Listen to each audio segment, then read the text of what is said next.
都說成王敗寇，歷史從來都是由勝利者書寫的。可為什麼偏偏到項羽這裡，這個規矩就失效了？一個輸得干干淨淨的敗將，跨越了2000多年，依然被無數人追捧，甚至比赢家劉邦還要受歡迎。Hello， 大家好，我是 Carlo， 今天我們來聊項羽。提起项羽，腦海裡是力拔山兮气蓋世，時不利兮騅不逝，騅不逝兮可奈何，虞兮奈若何。在垓下時，明明可以渡江，謀劃東山再起，但他卻覺得無顏面對江東父老，自刎乌江。今天我們就翻開史書，來看看項羽的一生，看看這個兵敗身死的楚霸王，到底憑什麼讓中國人記了2000年？項羽的祖父项燕是戰國末年的楚國名將。當年秦國派了60萬大軍來滅楚，項燕帶着楚軍拼死抵抗，最終兵敗戰死，楚國也隨之滅亡。那一年項羽才10歲左右，國仇家恨在很小的時候就刻進了他的骨子裡。項羽從小跟着叔父项梁長大，项梁一心想培養這個侄子，將來希望他能夠反秦復國。一開始教他讀書寫字，結果項羽學了幾天就不學了。项羽覺得讀書寫字頂多記個人名，根本成不了大事。项梁又教他練劍術，他學了一陣子又不學了。這劍術練到極致，也只能打過一個人，而我要打就打1萬個。《史記》記載他身長8尺餘，力能扛鼎，才氣過人。又是一個1.85米。上次我說過，史書的數字不可信。古人不可能長那麼高。評論區有人懟我說，古代的含氧量高，所以身高都在線。這話沒毛病，畢竟老高也說過，還有史前巨人嘛。但如果人人身長8尺，放在侏羅紀時代我信，但放在幾千年前我不大信。不過項羽力能扛鼎這種頂級的身體素質，在冷兵器时代絕對是天花板級別的。秦始皇第5次巡遊會稽的時候，百姓遠遠跪着，不敢抬頭。項羽和項梁站在人群裡看着。項羽當着叔父的面，指着秦始皇的車队，直接說了一句：“彼可取而代也。”項梁嚇得趕緊捂住他的嘴。也就是從那一刻開始，項梁才真正明白，這個侄子心裡裝的是整個天下。值得一提的是，劉邦當初也遠遠的看過秦始皇，但他說的是：“嗟乎！大丈夫當如此也。”同樣是看到秦始皇，劉邦是羨慕感嘆，而項羽呢，直接是取而代之。這兩個人的性格差異，從這一刻開始也就注定了。秦20元年，陳勝吳廣在大澤鄉揭竿而起，天下苦秦久矣，各路諸侯紛紛響應。24歲的項羽等來了他的時代。當時會稽郡守殷通找到了項梁，想割據為王，把项梁和项羽收入自己的麾下。但项梁背負國仇家恨，又怎會屈居一個郡守之下？於是项梁使了一個眼色，項羽手起刀落，把郡守殷通的腦袋直接給砍了。郡守府的门客和衛兵當场就亂了，有的慌不擇路逃跑，有的嚷嚷着要給郡守報仇。項羽衝上去就是一頓武力輸出，一連斬殺了近100人。项梁拿着郡守的腦袋，系着郡守的官印，當場就召集了人手，搜羅壯丁，得到了8000精兵。這8000人就是後來跟着項羽南征北戰的江東子弟，也是項羽最後在烏江邊上說出“无颜見江東父老”時心心念念的那8000人。陳勝吳廣起義的時候，打的就是項燕的旗號，而項梁和項羽正是项燕的正牌後人，所以他倆起兵歸附者多如過江之鯽。這其中就有9將王英布，也包括了韓信和劉邦。這也是項羽和劉邦第一次見面。他們的队伍越来越大，项梁為了凝聚楚地的人心，壯大反秦勢力，聽從謀士范增的計策，依托“楚雖三户，亡秦必楚”的輿論大勢，找到了正在放羊的楚懷王之孫熊心，並且擁立他為楚王。那段時間，楚軍勢如破竹，項梁先破章邯於東阿，再下城陽、定陶。雍丘一戰，項羽和劉邦聯手斬了丞相李斯的兒子李由，半個關東幾乎全部被他們離了個遍。仗打到這個份上，項梁飄了。《史記·項羽本紀》裡8個字寫得極冷：項梁亦親秦，有驕色。宋義看見，當面勸他：戰勝而將驕卒惰者敗。今卒少惰矣，秦兵日益，臣為君畏之。仗贏多了，将骄兵惰，秦軍一天比一天多，遲早要出事。項梁不聽，反手把宋義打發去齊國當使節，眼不見心不煩。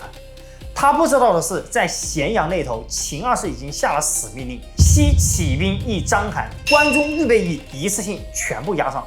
这是秦國掏出最後一副家底。章邯拿到援軍，没有正面會戰，他做了一件項梁完全沒有料到的事情：夜銜枚擊項梁軍。銜枚就是士兵嘴裡咬着一根木棍，不許出聲，趁黑摸進了楚軍大營搞偷襲。這個在三國裡，甘寧、百濟劫曹營也是這麼幹的。定陶城下，項梁戰死。從他舉兵會稽到這一刻，前後只有8個月。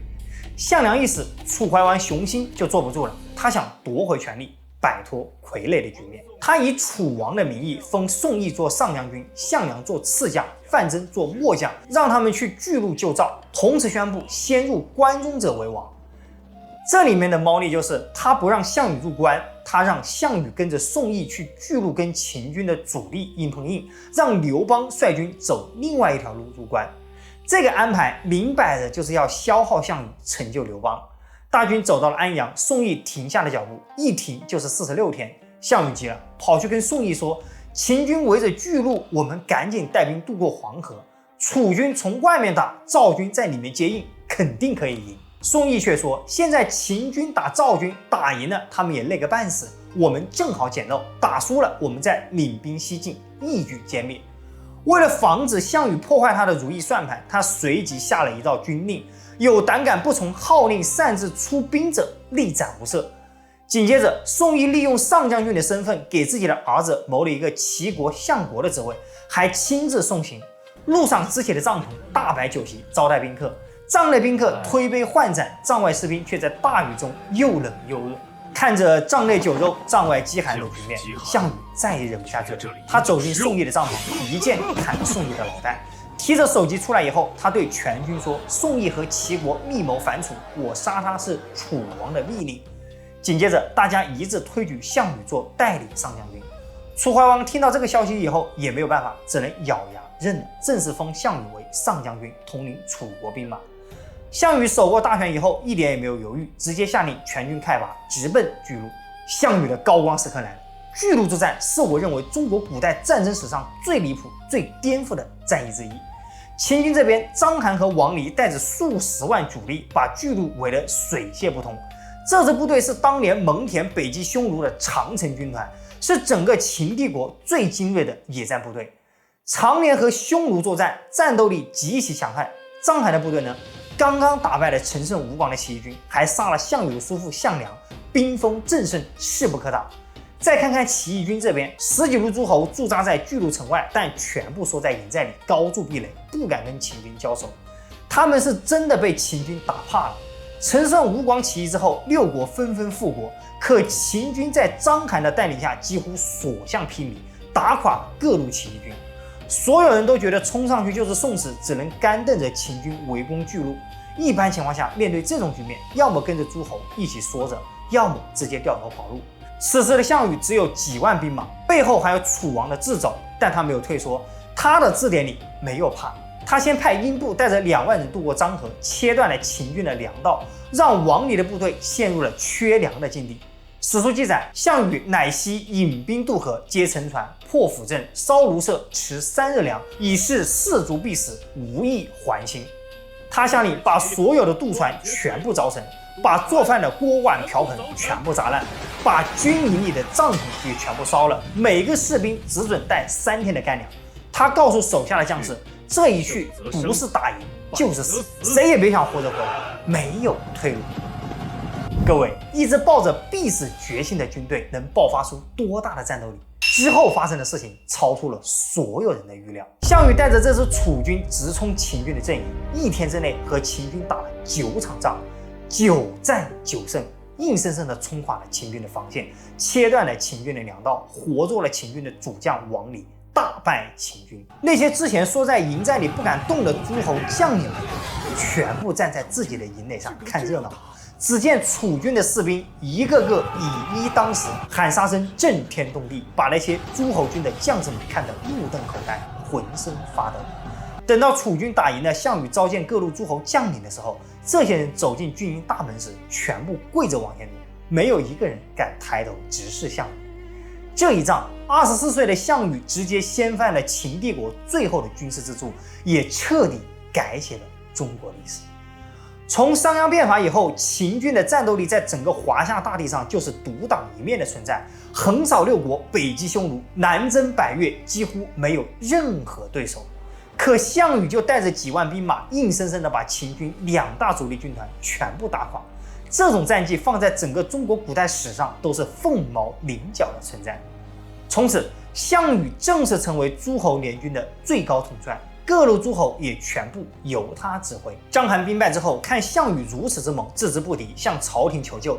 但當時掌權的是趙高，直接拒絕了救援。于是章邯率領着20萬秦軍投降項羽。項羽就這樣帶着諸侯的軍隊和20萬秦軍降卒向西進發，直奔咸陽。但走到新安的時候出事了，諸侯軍中的官兵過去都受過秦朝的壓迫，現在秦軍投降了，這些人翻身做主人，把秦軍降卒當作奴隸使喚。動不動就欺負羞辱，秦軍的將士們私下議論紛紛。章邯將軍騙我們投降，要是我們能夠打進關中，滅了秦國，那自然好；要是打不下來，他們肯定會把我們掳去東邊，到時候秦國一定會把我們的父母妻兒全部殺光。項羽聽說這些議論之後，找英布和蒲將軍商量，秦軍降卒人數眾多，心中卻不服，到了關中如果不聽號令，那就危險。於是他下了一道命令，在新安城下連夜把20多萬秦軍降卒全部坑殺，20多萬人一夜之間全部活埋。可以說這件事情是项羽一生中永遠洗不掉的污點，也是他最終失去關中民心、輸掉天下的重要原因之一。项羽帶着大軍到了函谷關，而劉邦卻早已攻下了咸陽，還派兵把關口給封了。項羽當場就怒了：“劉季啊劉季！不講武德的賊匹夫、老淫棍！我在前線跟秦軍玩命，你在後面偷家，還把門反鎖了。”他立刻下令讓英布帶人強攻函谷關。英布二話不說，直接把關口砸開。項羽的大軍浩浩蕩蕩地殺進關中，駐紮在淅水西邊。這個時候，劉邦手下的左司馬曹無傷派人來告密，說劉邦想在關中稱王，讓子嬰當相國，還把秦國的珍寶全部給占了。項羽聽完一拍桌子，明天犒勞將士，把劉邦那10萬人全部給滅了。范增在一旁分析，劉邦在山東的時候貪財好色，現在進了關中，財寶不拿，女人不碰，說明這個人有問題。我夜觀天下，每一次他出場自帶 BGM， 天上的雲都是龍行虎狀，這是天子之心，得把他滅了，不然後患無窮。這司馬遷寫史記，每到劉邦這個環節就開始走進科学，開展一波低級紅高級黑。在我看啊，這劉邦扛個頂，走10里山路都完全不成問題。有一句話，日防夜防，家賊難防。項羽的叔父項伯當年和張良有交情，他怕張良跟着劉邦一起遭殃，就连夜跑到劉邦的軍營裡去找張良，而且把這個情報告訴了張良。張良轉頭就把這個情報告訴了劉邦。歷史往往就是蝴蝶效應，真的會因為某個人而改變天下圈子。劉邦聽到消息以後嚇壞了，趕緊讓張良委托項伯給項羽帶話。劉邦見了項伯，又是敬酒又是拍馬屁，好話說盡，還當場跟項伯定下了兒女親家。你看這親家有難，不能不幫吧？這項伯回去之後就替劉邦說情，項羽呢，多少也被自己的這位糊塗叔叔給忽悠住了，答應先不動手。於是中國歷史上最著名的飯局鴻門宴開始了。劉邦帶着100多名騎兵來見項羽，親自到鴻門賠罪。劉邦說：“我和將軍合力攻打秦朝，將軍在河北作戰，我在河南作戰。我壓根沒想到自己能先入關，能在這裡見到將軍，是有小人在中間挑撥離間。”項羽聽完之後，隨口就把告密的人說出來：“此沛公左司馬曹無傷言之，不然計何以至此？”細品一下，項羽說出這句話的時候意味着什麼？這等於告訴天下人，所有想給他通風報信的人，我可能隨時把你出賣。這以後誰還敢跟他當線人？這就是項羽 too young too simple。范增在一旁好幾次給項羽使眼色，還不停地舉起身上的玉玦暗示趕快動手。項羽全當沒看見。范增急了，起身出去把项莊叫進來。他說：“大王心腸太軟，你進去敬酒，敬完酒之後就舞劍助興，趁機把劉邦給殺了。”這就是歷史上著名的項莊舞劍，意在沛公。項莊進去以後，挨個敬着酒，然後拔劍起舞，期間和劉邦越來越近。就在剑尖馬上就要刺到劉邦脖子的时候，一個人用自己的身體擋住了劉邦。項伯就是劉邦昨夜認下的好親家。項伯同樣拔劍，他說：“一個人舞劍不盡興，咱們雙人舞劍以助酒興。”期間多次干擾項莊動手。張良看到情況不妙，趕緊跑到了軍營門口去找樊噲。樊噲左手拿劍，右手拿盾，使出蠻力就往軍營內闖。闖進去以後，雙眼怒視項羽。項羽按着手裡的劍問：“此人是誰？”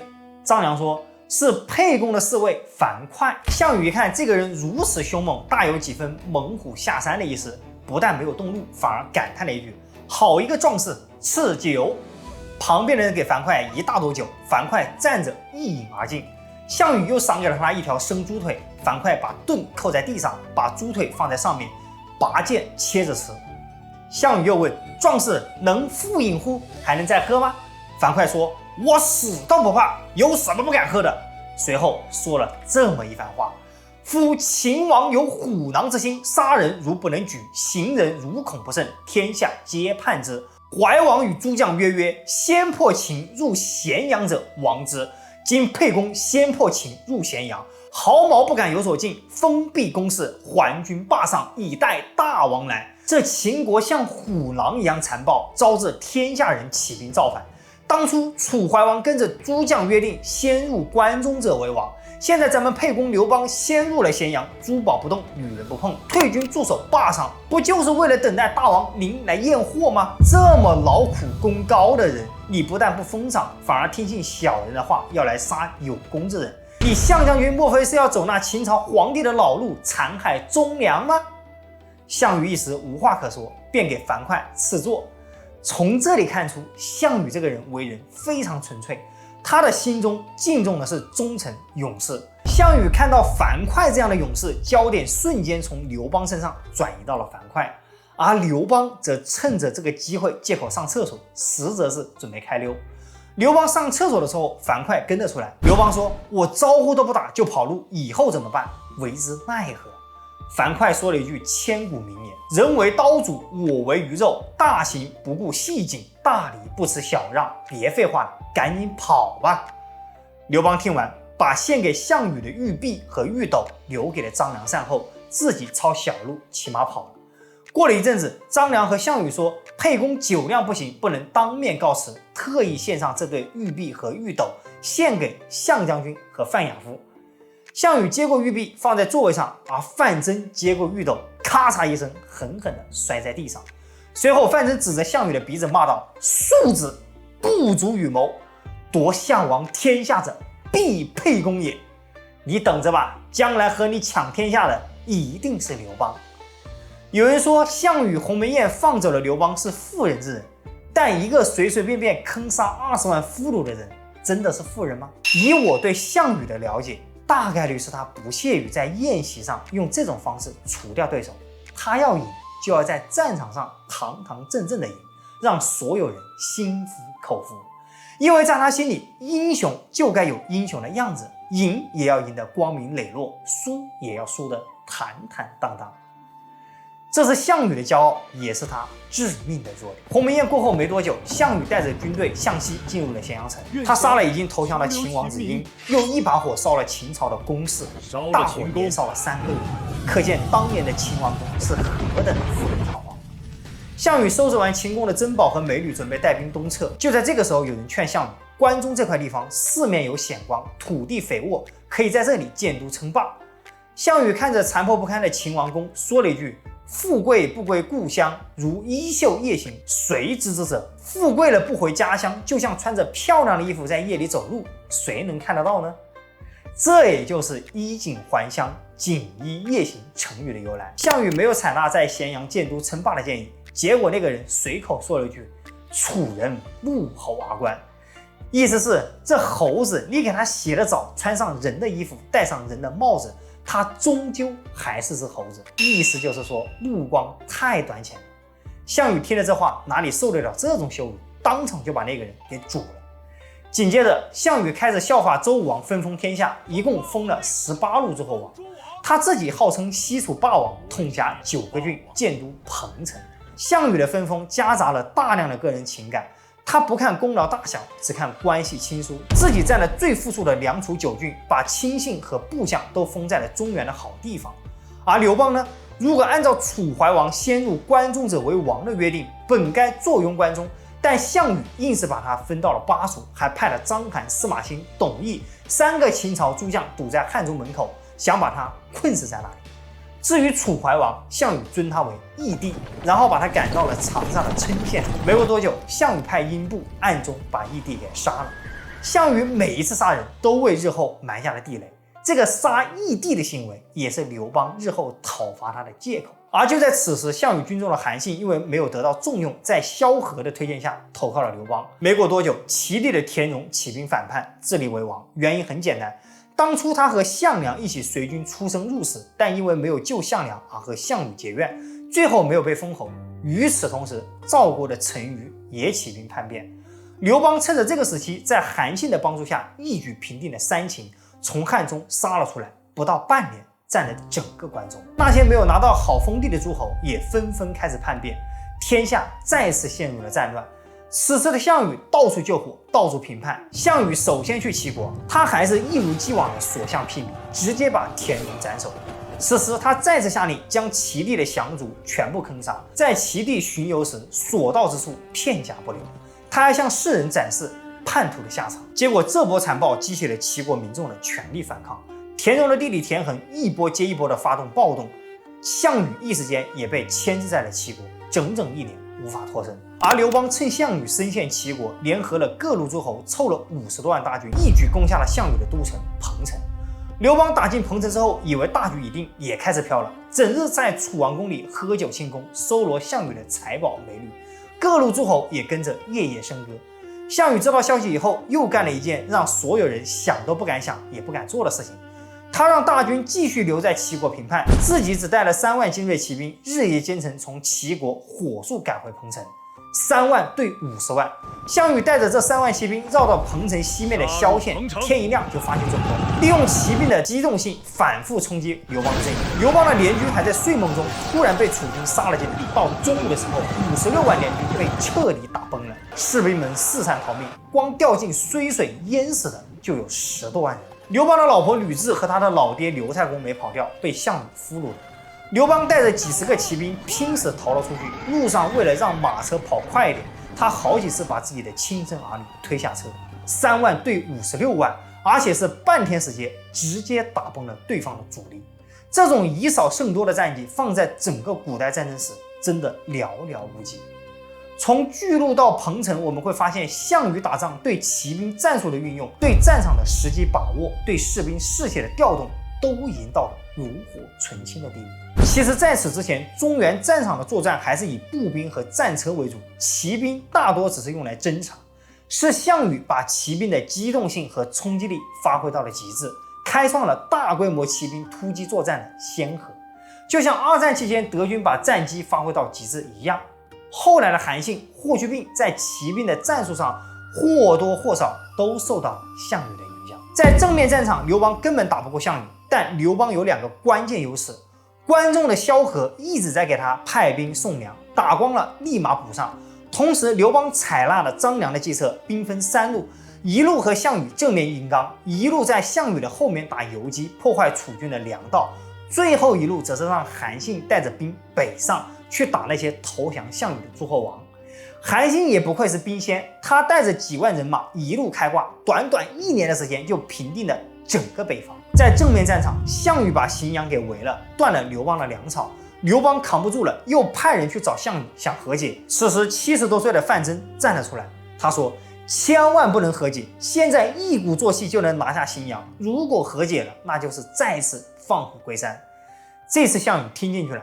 劉邦眼看求和不成，於是找來謀士陳平，給項羽來了一個反間計。當項羽的使者來到劉邦的陣營時，陳平讓人大擺了一桌大酒大肉，規格極高。項羽的使者剛要動筷子，結果接待使者的漢軍突然變臉，然後裝出一副驚訝的樣子。他說：“哎呀，原來您是項王的使者呀，我還以為您是亞父范增的使者呢。”於是立馬換了一桌菜，眨眼之間，滿桌的茅台國宴換成了人民公社好。這使者差點沒氣得當場吐血。回去之後，他就把漢營的所見所聞告訴了項羽。項羽也是心眼小，便開始懷疑范增和劉邦是否有勾結。范增遭到懷疑以後，當即對項羽說：“現在天下大勢已定，你好自為之吧。”就這樣，項羽身邊唯一的謀士范增被氣走了。結果人還沒到家，半路就氣絕身亡。范增走後，荥陽還是守不住，陳平讓紀信假扮劉邦出城詐降，同時讓2000女子從東門走出，吸引楚軍的注意力，而劉邦則趁機從西門溜了。項羽發現蹤跡以後，活活燒死了紀信。此後，劉邦跑到了陳高，項羽就追到陳高圍他。項羽拿下了陳高，劉邦又跑到韓信的軍營，把韓信的兵帶走了。這段時間的楚漢戰爭基本上就是一個模式：項羽到哪裡，哪裡就贏；項羽一走，哪裡就丟。項羽來回奔波，平叛回來之後，駐軍在廣武和劉邦隔着一條鴻溝對峙。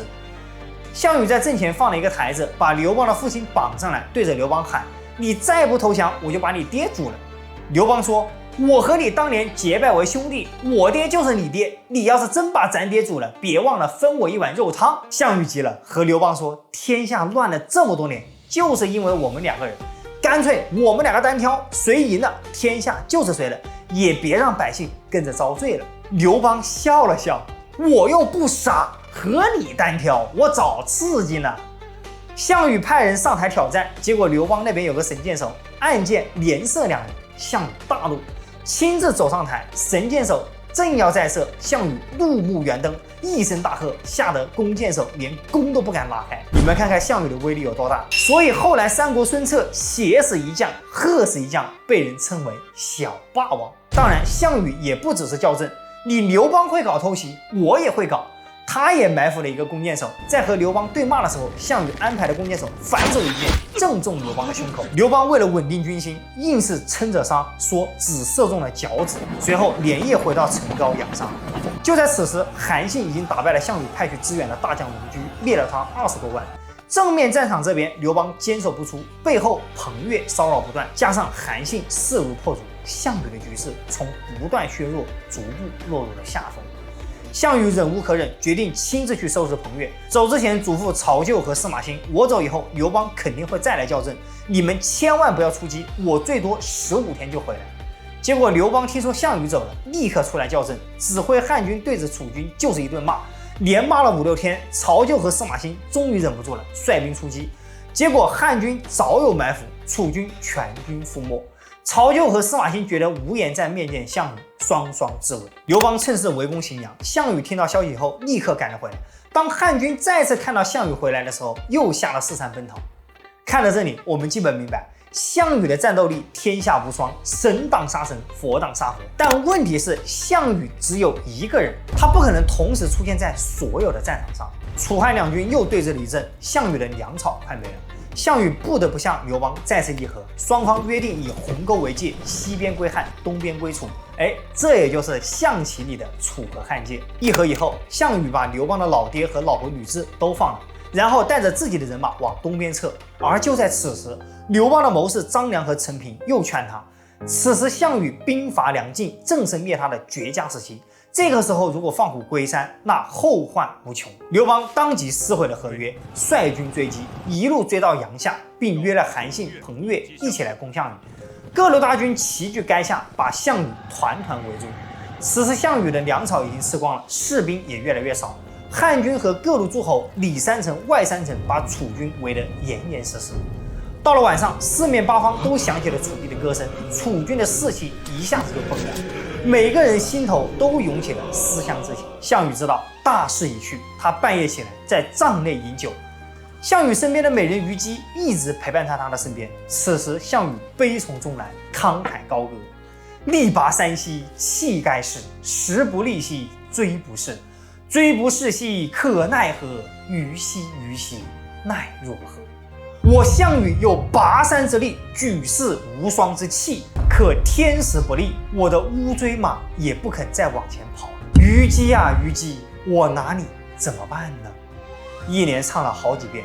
虞姬聽着他的歌聲，感受到了那種英雄落幕的悲涼，他凄然起舞，合唱道：“汉兵已掠地，四方楚歌聲。大王意氣盡，賤妾何聊生。”一個稱霸天下的英雄，在人生的最後時刻，沒有抱怨天，没有抱怨地，沒有恨對手背信棄義，只是對着自己的愛人流露出了最柔軟的一面。項羽這種鐵漢柔情，虞姬這種生死相隨的深情，哪怕過了2000多年，依然為之動容。帐外的親衛無不痛哭流涕，但哭歸哭，仗還得打。項羽為虞姬整理好了妝容，身披鎧甲，跨上烏騅馬，帶着手下800的壯兵，趁着夜色突破重圍。天亮以後，漢軍才發現項羽跑了。劉邦立刻派灌嬰帶着5000精銳騎兵，拼命的去追趕。項羽渡過淮河的時候，身邊只剩下100多個騎兵。走到陰陵的時候，迷了路，他向路邊的一個老農問路，結果老農騙他說往左邊走，項羽帶着人就往左邊跑，直接陷進了大片沼澤地。漢軍的追兵趁機趕了上來，等跑到東城的時候，項羽身邊只剩28個騎兵。追上來的漢軍再次裡三層外三層把他們團團圍住。項羽對着身邊28個騎兵說：“吾起兵至今8歲矣，身70餘戰，所當者破，所擊者服，未嘗敗北，遂霸有天下。然今卒困於此，天下之亡我，非戰之罪也。今日故決死，願為諸軍快戰，必三勝之，為諸軍潰圍，斬將義期，令諸軍知天下亡我，非戰之罪也。我從起兵到現在8年了，大小打了70多場仗，被我打的人沒有不服的。我這輩子沒有打過敗仗，今天我困在這裡，是天要亡我，我沒有輸。今天我要再次痛痛快快的打一場，而且我一定會贏。我會打贏3次，給你們衝破包圍圈，斬殺漢軍的將領，砍掉漢軍的旗幟，讓你們清清楚楚的知道是天要亡我，不是我打仗不行。說完，他把28個騎兵分成4隊，朝着4個方向，約定在山的東面分3個地方會合。然後項羽大喊一聲，策馬衝了下去。漢軍的陣型看到項羽衝了過來，立刻就像紙糊了一樣，被當場衝開。項羽隨即斬殺了一名將領。漢軍的楊喜帶着人追在後面，項羽突然回頭，瞪着眼睛大喝一聲，結果楊喜連人帶馬嚇得屁滾尿流，硬生生的後退了好幾里，根本不敢再衝。項羽和騎兵們在約定的3個地方會合，漢軍不知道項羽會在哪個位置，只能把軍隊分成3個部分，重新圍住3個地點。項羽再次策馬衝了出去，再次斬了一個都尉，殺了將近100名漢軍和士兵。等他重新把骑兵聚集起來的時候，28個騎兵只損失了2個。項羽勒住馬，對着身邊的騎兵笑着說：“何如？”剩下的28個騎兵全部趴在馬上，心服口服地說：“如大王所言。”哪怕到了窮途末路，哪怕身邊只剩20幾個人，面對數千敵軍，他依然能夠打得如此從容，如此霸氣。後來有人評價，這是一個霸王帶着28個趙雲衝陣。殺出重圍之後，項羽帶着剩下的人一路跑到了烏江邊上。烏江亭長早就撐着一條小船在江邊等他了。亭長說：“江東雖小，地方千里，足夠大王東山再起。大王趕快上船吧，漢軍追過來就渡不了江了。”項羽笑了笑，他拒絕了亭長的好意。天亡我，我何渡為？且给予江東之地8000人渡江而西，今無一人還。縱江東父兄連而亡我，我何面目見之？縱彼不言，即獨不愧於心乎？天亡我也，渡江又有什麼用呢？當初我帶着8000江東子弟兵征戰天下，如今沒有一個人活着回來。就算江東的父老鄉親可憐我，我又有什麼臉面去見他們呢？至今是項羽不肯過江東。項羽心裡比誰都清楚，就算我過了江，再也沒有翻盤的機會了。江東的百姓為了他的霸業已經付出了太多的代價，就算過了江，漢軍渡江追殺，戰火就會燒到江東，百姓又要再次陷入戰亂之中。他在烏江邊上，他明白，只要他項羽還活着，這場戰爭就永遠不會結束。隨後，他把自己騎了多年的烏騅馬送給了烏江亭長，然後下令讓剩下的騎兵全部下馬，拿着短兵器和追上來的漢軍布战，项羽拔出剑，又杀了数百名漢軍士兵，自己也身受重傷。就在此时，他看到漢軍营裡有一個旧部叫呂馬童，他对呂馬童说：“听說劉邦悬賞1000金來買我的人頭，今天我就送你一個人情。”說完，拔劍自刎。直到生命的最後一刻，他沒有跪地求饒，沒有苟且偷生，而是用自己的方式結束了自己，守住了最後的驕傲。項羽死後，漢軍爭搶他的遺體，互相踩踏，自相殘殺，又死了幾十個人。最後，王毅、楊喜、呂馬童、呂勝、楊武等人搶到了一部分遺體。劉邦按照規定把5個人都封了侯。司馬遷在《史記》中給項羽寫的是項羽本紀，本紀是帝王才有的待遇。项羽沒有稱帝，可司馬遷依然把他放進了本紀，足以見得在司馬遷的心裡，項羽的地位和帝王無異。歷代的文人墨客都用自己的詩句為項羽的選擇而惋惜。唐代的杜牧在《題烏江亭》中寫下：“江東子弟多才俊，捲土重來未可知。”宋代的李清照更是稱讚道：“生當作人傑，死亦為鬼雄。至今思項羽，不肯過江東。”時至今日，我們為什麼追捧項羽？為何追捧了一個輸得干干淨淨的人？他刚愎自用，殘暴嗜殺，坑殺降卒，火燒咸陽。但是他身上那種萬軍從中馳騁疆場的英雄氣概，那種對虞姬的真性情，那種宁死不屈的风骨，即便穿越了2000年，依然是最闪光的品质。我們生活中會經歷無數次的妥協，無數次的低頭。學生時代我們要向規則低頭，工作時期要向領導低頭，為了生存要向現實低頭。我們每個人的心裡都有自己的驕傲，自己的稜角，可走着走着，大多都被生活磨平了。而項羽就活成了我們心中最向往的樣子。我們追捧的從來不是那個失敗的將軍，而是那份藏在心裡的英雄夢。他雖然只有短短7年的光芒，卻照亮了整個時代。好了，關於項羽，我們今天就聊到這裡。評論區的各位朋友有何感想？歡迎在評論區留下你的想法。最後記得點讚關注，有條件的話點擊下方超級感謝按鈕。我是卡洛，我們下期再見。